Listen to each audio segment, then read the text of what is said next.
The coffee at Miller's feed store was always too hot and too strong, but on a January morning in 1971, nobody was complaining about the temperature. 6 farmers sat around the corner table, hands wrapped around white ceramic mugs, talking about the one thing that kept every farmer awake at night: money, or more specifically, the lack of it.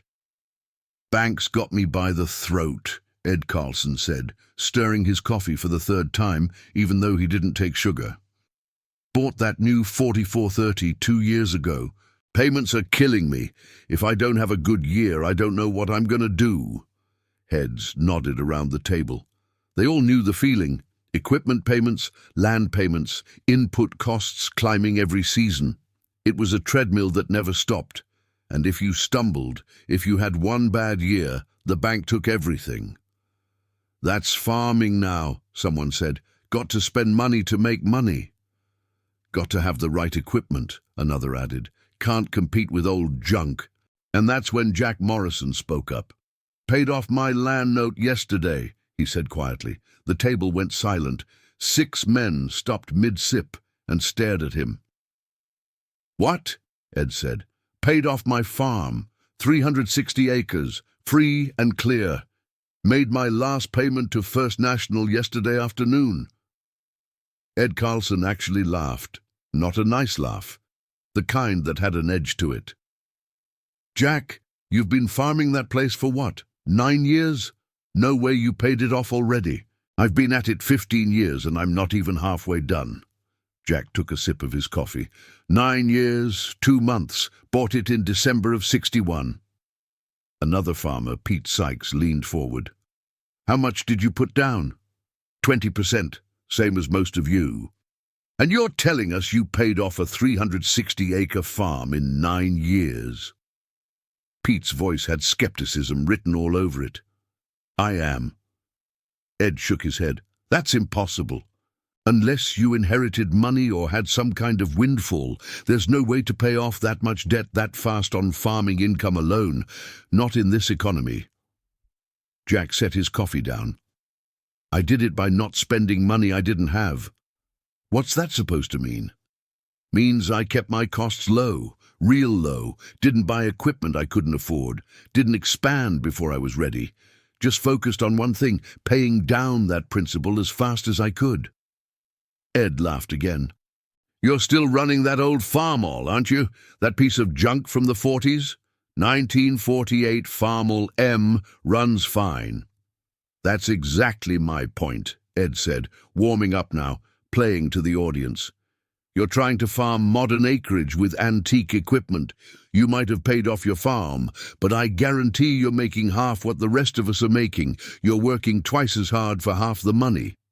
"Maybe," Jack said, "but my farm's paid for, and I sleep pretty good at night."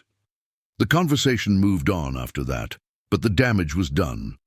Word spread fast in farming communities, and by the end of the week, half of Whitley County knew that Jack Morrison had paid off his farm in 9 years, and the other half was calling him a fool for doing it with equipment that belonged in a museum. Before we go any further, I need you to think about something. If you had to choose right now between having the newest, best equipment and being in debt for 20 years, or having paid off land and running older machinery, which would you choose? Drop a comment and let me know. Because this decision, this exact choice, it's what separates the farmers who make it from the ones who don't. Let me take you back to where this story really starts. December 1961. Jack Morrison was 28 years old, newly married to a woman named Claire, and trying to figure out how to make a life in farming without family land to inherit.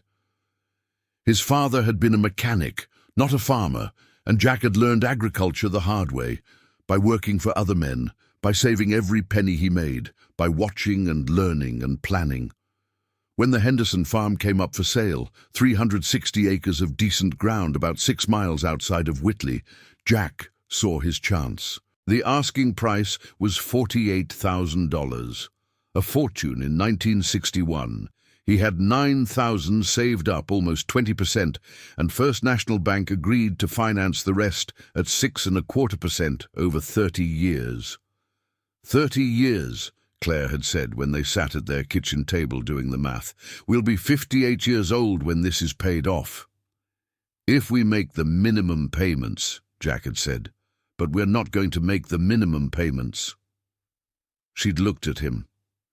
"How are we going to pay extra when we barely have enough for the payments we've got? By not spending money on anything we don't absolutely need." The farm came with a house that needed work, a barn that needed more, and a small equipment shed.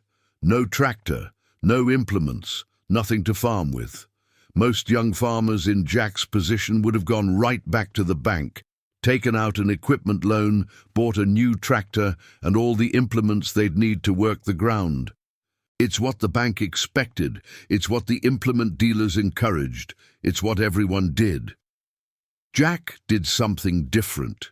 He bought a 1948 Farmall M from an estate sale for $800.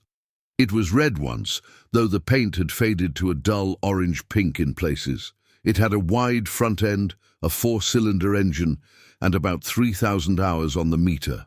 The farmer who'd owned it had died at 83, and his kids just wanted it gone. Jack spent 2 weeks going over every inch of that tractor, changed the oil, cleaned the carburetor, adjusted the valves, replaced the spark plugs and distributor cap, greased every fitting, checked the clutch and brakes and steering.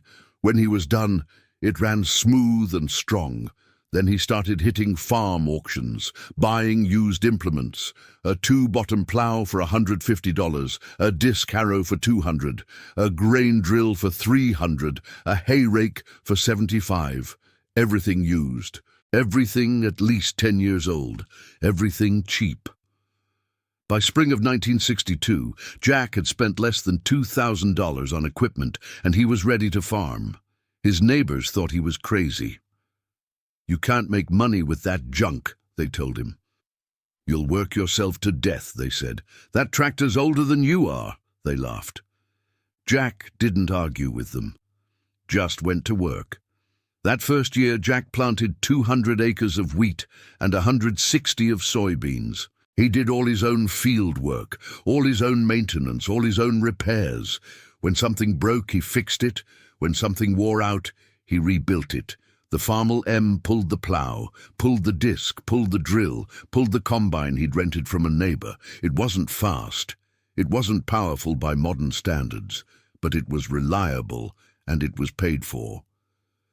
In November of 1962, Jack sold his wheat and beans and sat down with Claire to do the accounting. After all expenses, seed, fertilizer, fuel, repairs, land payment, living costs, they'd cleared $6,000.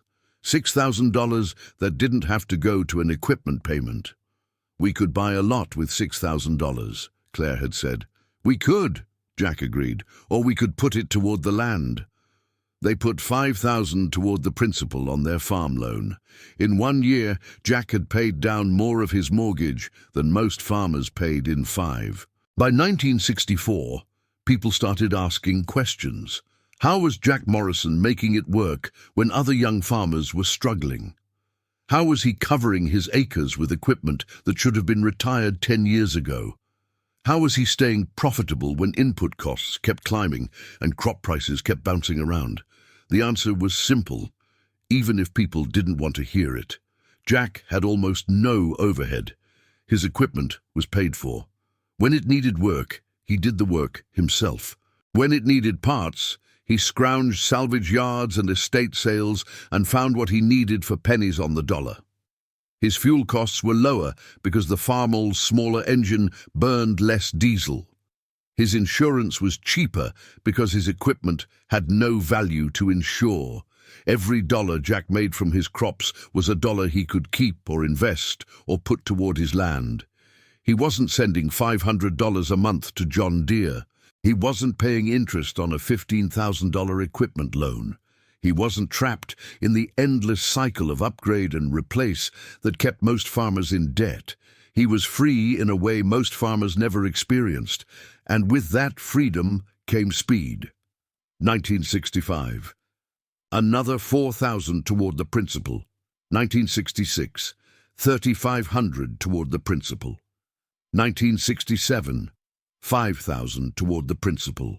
By the time Jack sat down in Miller's feed store in January of 1971 and told those farmers he'd paid off his farm, he'd already sent over $38,000 to First National Bank above and beyond his minimum payments. $38,000 that his neighbors had spent on new tractors and planters and combines. Now, I want you to stop and think about this for a second, because this is the part where most people miss the point. This isn't a story about being cheap. This isn't a story about suffering with bad equipment because you're too stubborn to upgrade. This is a story about understanding the difference between an asset and a liability, about knowing what actually makes you money and what just makes you feel successful. If you're getting value from this story, hit that subscribe button, because we've got more content coming that breaks down the real economics of farming, the decisions that separate the survivors from the ones who lose everything. Ed Carlson didn't believe Jack Morrison's story. Not really. Even after Jack showed him the satisfaction of mortgage, the paid-in-full letter from First National Bank, Ed was convinced there had to be something else, some inheritance, some side income, some trick that Jack wasn't telling people about. So Ed did what a lot of people do when confronted with something that challenges their worldview. He dismissed it. Jack got lucky, Ed told people, had some good years, probably got money from family. Besides, look at what he's farming with. That tractor's a joke. He's working like it's 1950. Other farmers nodded along. It was easier to believe Jack was lying or lucky than to accept that their own decisions might have been wrong, that the shiny new equipment sitting in their machine sheds might be the anchor dragging them under instead of the tool lifting them up. But there were a small handful of younger farmers just starting out, who paid attention, who saw what Jack had done and started asking different questions. One of them was a kid named Daniel Reeves, 24 years old, who'd just inherited 80 acres from his grandfather. Daniel showed up at Jack's farm on a Saturday morning in February of 1971, driving a beat-up pickup and looking nervous. "Mr. Morrison, I'm Daniel Reeves. I was hoping I could talk to you for a few minutes." Jack was in the machine shed working on the Farmall's hydraulics. He climbed down, wiped his hands on a rag. "Call me Jack. What can I do for you?" "I inherited my granddad's farm, 80 acres, and I want to make it work, but I don't have much money. And everyone keeps telling me I need to buy new equipment and expand and get bigger, and I just don't see how I can afford that." Jack smiled. "You can't." Daniel blinked. "What?" "You can't afford it. Not starting out. Maybe not ever, depending on what you want out of farming." "But how do I compete? How do I make money if I don't have good equipment?" "Who told you old equipment isn't good equipment?" Daniel didn't have an answer for that. Jack walked him over to the Farmall M. 23 years old at that point, paint faded, some rust showing through on the hood, but engine idling smooth and steady. "This tractor's older than you are," Jack said, "but it works. Starts every morning, pulls everything I need it to pull. Doesn't break down much, and when it does, I can fix it with basic tools and parts I can find anywhere." He paused. "More importantly, it's paid for. I don't owe anybody a dime for this machine, which means every dollar it helps me make, I get to keep." Daniel looked at the tractor, at the worn seat and the faded paint and the simple mechanical design. "People make fun of me for wanting to farm small, for not wanting to get big." "Let them," Jack said. "They're farming to impress other farmers. You should farm to build a life. Those are two different things." That conversation changed Daniel's life. He went home, bought a used Ford tractor for $1,200, spent 3 months rebuilding it, and started farming his 80 acres with equipment he could afford. 10 years later, Daniel owned his farm free and clear, and Ed Carlson was filing for bankruptcy. The thing about Jack Morrison's approach was that it worked in bad years and good years. When wheat prices were high, he made money. When they were low, he survived. When drought hit and yields dropped, he wasn't carrying enough debt to bury him. When rain came and crops were strong, he wasn't sending his profits to the bank. He had built a farm that could weather storms. In 1974, when the oil embargo hit and diesel prices tripled, farmers with big new tractors were scrambling to cover their fuel costs. Jack's Farmall, with its smaller engine and simpler design, barely noticed. His fuel bill went up, sure, but not enough to threaten his operation. In 1976, when wheat prices crashed and half the county was underwater on their loans, Jack had a bad year financially, but he didn't lose anything. No payments due, no bank calling. Just a year to get through and plan for the next one. By 1980, Jack was 47 years old. His farm was paid off. His equipment was old, but maintained. He had money in savings. His kids were in college. And Ed Carlson, the man who'd laughed at him in Miller's feed store 9 years earlier, had lost his farm to foreclosure. Let me ask you something, and I really want you to answer this honestly in the comments. Would you rather look successful or be successful? Would you rather have equipment that impresses your neighbors or sleep at night knowing you don't owe anybody anything? Because that's the real question, Jack Morrison answered.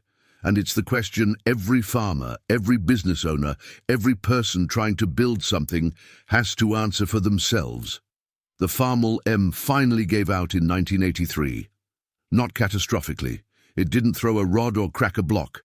It just got tired. 35 years old at that point, over 8,000 hours on the meter. The engine was worn, the transmission was getting loose, and parts were getting harder to find. Jack could have rebuilt it again. He'd done it twice already. But he sat down with Claire one evening and they talked about it, and they decided it was time. They bought a used International 1086 from an auction, a 1970s model with low hours, well maintained, for $6,500. They paid cash. Jack drove the old Farmall M to the back of his property and parked it under a tree. He wasn't sentimental enough to keep it as a monument, but he wasn't heartless enough to scrap it either. That tractor bought us our freedom, he told Claire. Least I can do is let it rest. By the mid-1980s, Jack Morrison had become something of a legend in Whitley County, though not everyone saw it that way. To some farmers, he was proof that you didn't need to get big or go home, that you could make a living, a good living, by farming smart instead of farming large.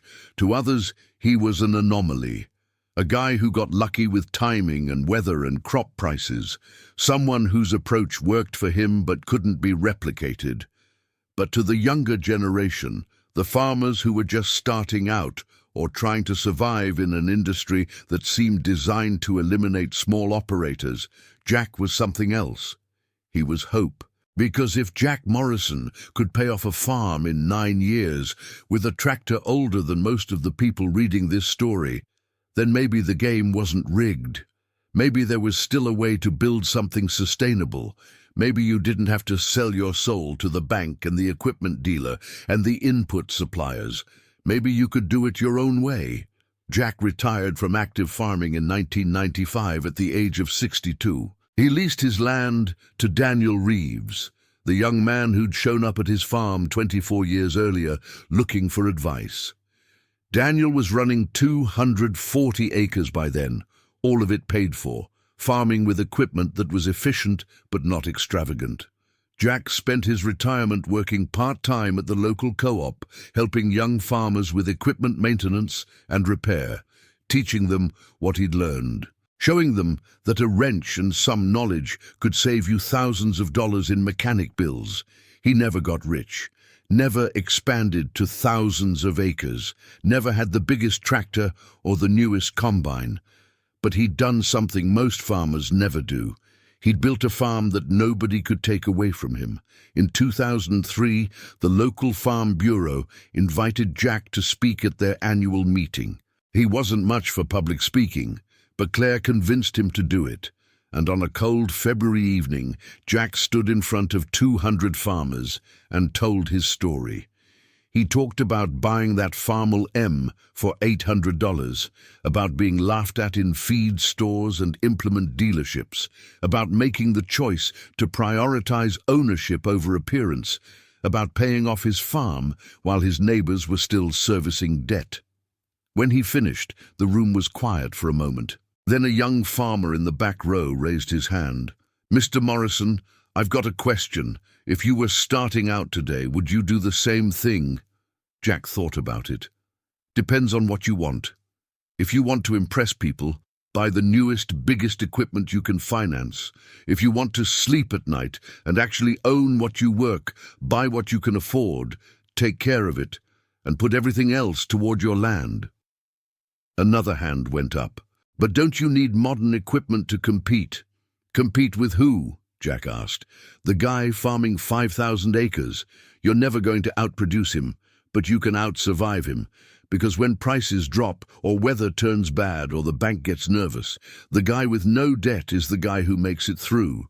He paused. "The goal isn't to be the biggest farmer in the county.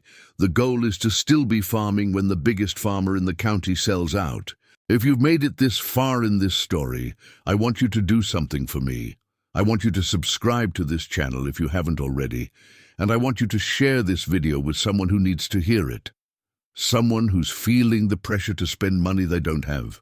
Someone who's being told they need to get bigger or get out.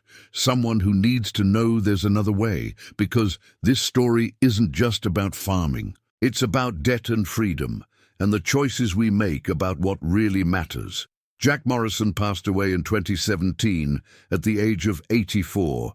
He died in the same farmhouse he'd bought in 1961 on land that had been paid for since 1971, surrounded by family who'd never known what it was like to live under the weight of debt they couldn't escape.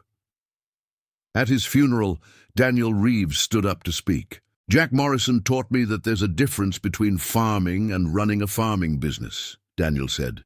"Most people farm. They work the ground, they grow the crops, they do the labor. But Jack ran a business. He understood numbers and cash flow and return on investment. He understood that the goal wasn't to have the best equipment.